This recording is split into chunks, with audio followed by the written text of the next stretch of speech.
you have your Bibles today and like to turn with me to Matthew chapter 5, a familiar passage of Scripture for us.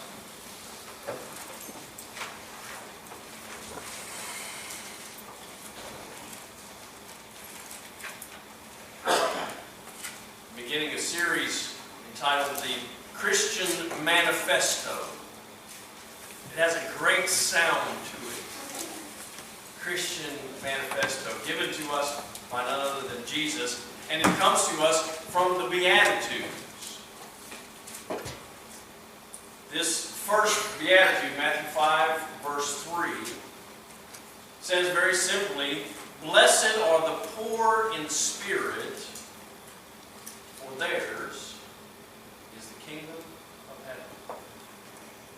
Our world, if you haven't noticed, is changing. Our culture, if you haven't noticed, is changing. What we've always known, and even what has been codified into law in our nation, is quickly crumbling.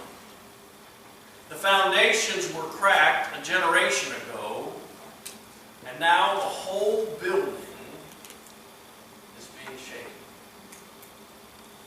Unless there is a move of God, a sweeping revival, a major change in morality, in philosophy, in attitude, the landscape of our culture will be uprooted, and progressivism and evolutionary thought will transform every corner of secular thought. In case you don't know, we are at war. There's a great debate in our political halls as to whether or not we are at war with Islam. Is it radical Islamists, or simply those who pervert the religion of Islam? And yet, while we debate the fight on the international front, there is also a more sinister war being waged on the internal front, against traditional morality and culture. And the opposition is winning. The best term for this force, I think, is secularism. That which eliminates God from the discussion. Bypasses the idea of an all-sufficient being who created the world, and puts in its place instead just life. Secularism. It is a competing belief system, and it fuels religious-like fervor in its adherents. Listen, if you try and confront a secularist with an alternative idea, they will be champions for their cause. They will debate you forward and backward, back and forth across the country, wherever you want, to demonstrate not only that there is no God, but if there is, it really doesn't matter. And they are excellent propagandists for their cause. They are evangelists for their beliefs, and they are advancing their philosophy and their conclusions and their agenda against the traditional values and mores which have been the stated beliefs in this nation. Their number one target is the church and believers in the true religion, which acknowledges and worships the God of creation. Think about that event, Paul, when he went into the city, and there was the statue to the unknown God. And he preached to a pagan culture, the God of creation. We're coming to a place in our culture where we're going to have to stand like Paul did and say, you know there is one who created this world.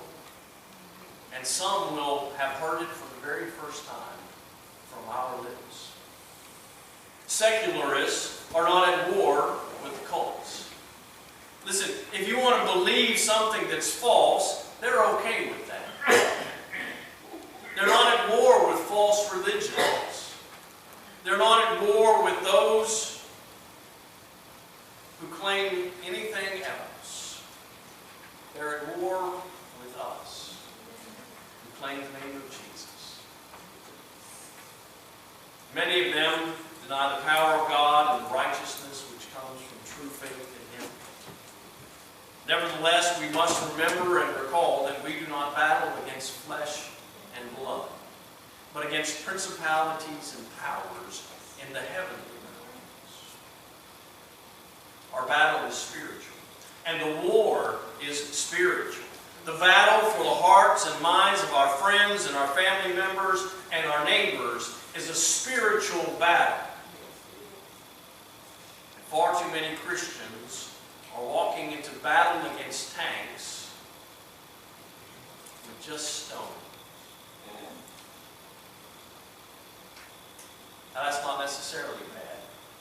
You remember one other young man who walked into battle against an overwhelming force, and all he had was 5 little stones and a slingshot.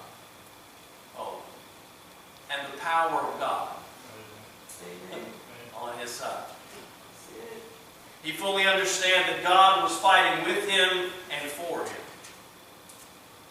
But you and I are faced with a brooding storm of attack. With violence, it's coming. With slander and persecution. And I say to you, in the midst of all of that war against us, we will survive. We can overcome. We can make it. We have read the back of the book. And we know we win. But still we must understand our position, and we must avail ourselves of all available resources. But these are not political resources. These are not financial resources. The resources that we need to conquer the battles in this world are the same ones that we need to conquer the battle inside our own hearts. Spiritual resources. We must have the Spirit of God living in us and His power coursing through our hearts and our minds. I say these things because I believe that they are true. If we try it in our own power, if we try it through financial means, if we try it through political power, I think they'll all fail. But if we try it through the spiritual power that God has, I believe we'll succeed. Amen. And though we have been insulated for many years from some of these battles, the fight is coming to Mississippi. It's happening. More and more intruding into our culture. Through this series of messages, I hope that you will find in them an excellent preparation for the battles which lie ahead in your life. When the battle grows strong and the enemy is fierce against you and around you, you'll be able to look back at the words of the Beatitudes for hope, for healing, for encouragement. They are, for us, kind of a hospital of the Lord. In 1848, Karl Marx and Friedrich Engels published the Communist Manifesto, from which I got the title of the series, The Christian Manifesto.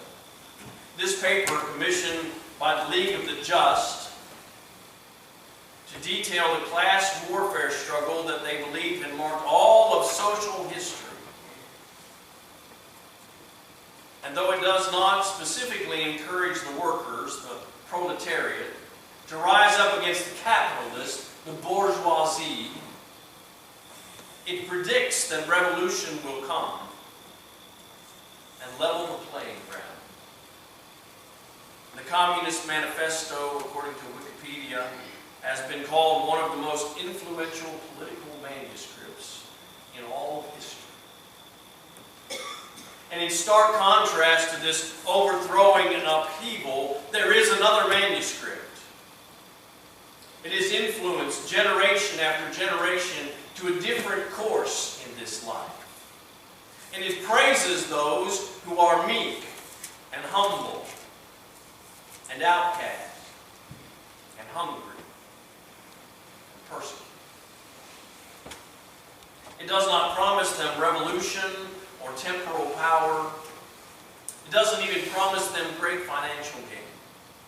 Instead, it promises them heaven and mercy and seeing God and a reward in the life that is to come. This short discourse has been called one of the greatest manuscripts that the world has ever known. Perhaps as we investigate these Beatitudes, we should evaluate our motives. Just what are we hoping to accomplish in this life? Are we attempting to revolutionize the world, or are we just attempting to revolutionize the spirit, our spirit?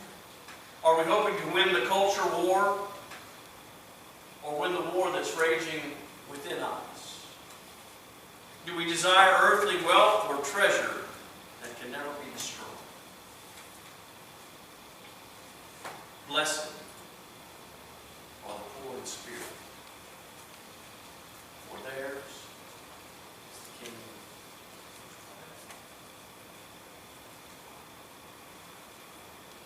of heaven. One commentator describes this first beatitude as the summary of all the beatitudes.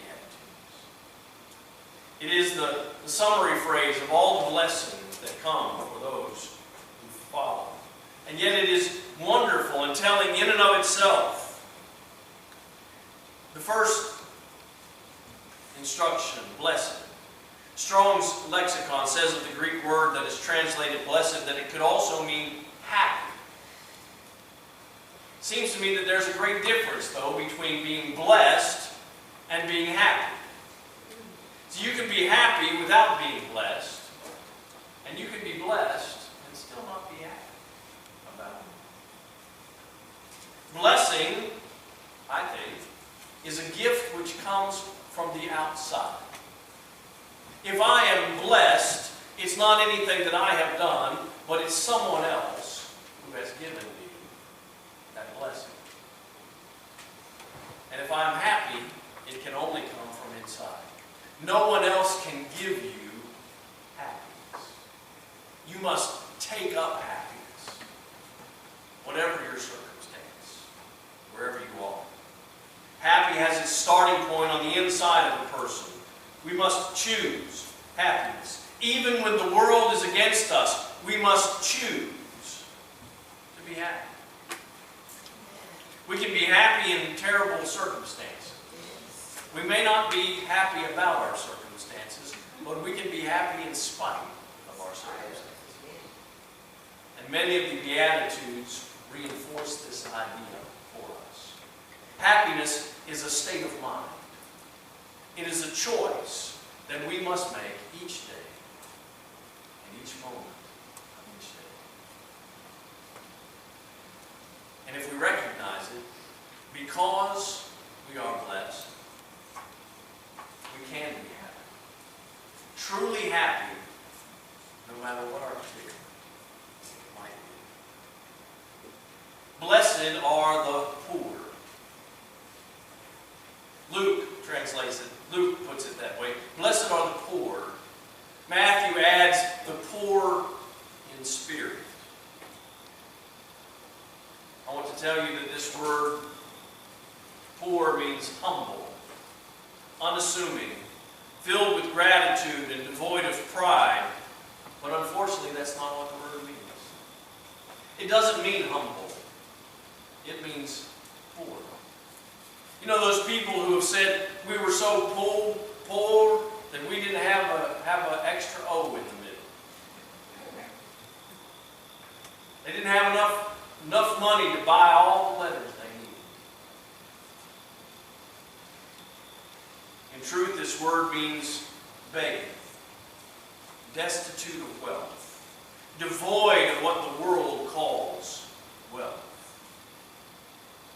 And yet this word has a qualifier, for it says, poor in spirit. The poverty of the blessed, the happy, may not refer to financial reserves at all. For truly a person could be wealthy in material possessions and goods and still be poor in spirit. If this word, then, the first definition of this word, poor, means to be a beggar, what does it mean to be a beggar in the spirit? Perhaps Jesus was reminded of the prophet Jeremiah as he spoke these words. Jeremiah was raised up as one of the privileged class.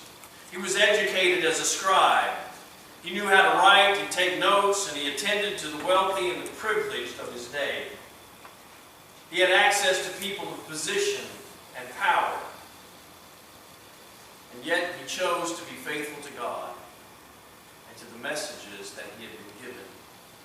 And for his faithfulness, because he was faithful to God, he was mercilessly persecuted by his own people. And yet his greatest pain came when he saw the people carried off into bondage because they would not listen to the message of God. Jeremiah said this, Jeremiah 29:13, "And you will seek me, and you will find me, when you search for me with all your hearts." Beggars search for food with all of their heart. It is one thing that they desire. Like an addict who searches for the next fix, begging or stealing, we should be seeking for God, whatever it takes, begging Him to come in, asking Him desperately, pleading with Him to come bring us that sustenance that our spirit needs, to bless us, and to give us the happiness. We should recognize our frail, fragile condition and be seeking a way to get satisfaction for our greatest need, God Himself. Our spiritual hunger should drive us to blessing. Jesus may also have been thinking of the psalmist. Psalm 42, David writes, "As the deer pants for the water brooks, so my soul longs for you. My soul thirsts for God, for the living God. When shall I come and appear before you?" "Why are you cast down?" he asked. "Why are you cast down, O my soul? Why are you disquieted within me? Hope in God, for I shall yet praise Him." Spiritual beggars deserve nothing, and yet God promises to give us a blessing. Perhaps it was that Jesus was thinking of the future. It was given to us in the book of Revelation as a message from Jesus to the church at Laodicea. This church had become wealthy. And yet Jesus says about them they are poor. And that they should come back to Him. And that they should find true riches. Blessed are the poor in spirit. for theirs is the kingdom of heaven. What is the reward for the deep longing and hunger and thirst for God? What is the benefit from understanding our humble condition? What is the happiness that accompanies our begging and entreaties? The kingdom of heaven. The kingdom of heaven. Not the kingdom of America. Not the kingdom of America. Not the kingdom of whoever. It's the kingdom of heaven. Those who search for God, like the one who is thirsty. Those who seek after God with all of their heart. Those who recognize their humble condition. Theirs is the kingdom of heaven. The world is filled with people who know all of the answers. I was talking to my dad this week and he said, you know those people who think they know it all? Really making us mad, those of us who do.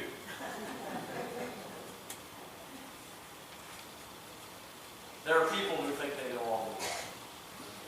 The world is full of the intellectually rich and the spiritually poor. And yet it takes one to recognize that they are poor and needy.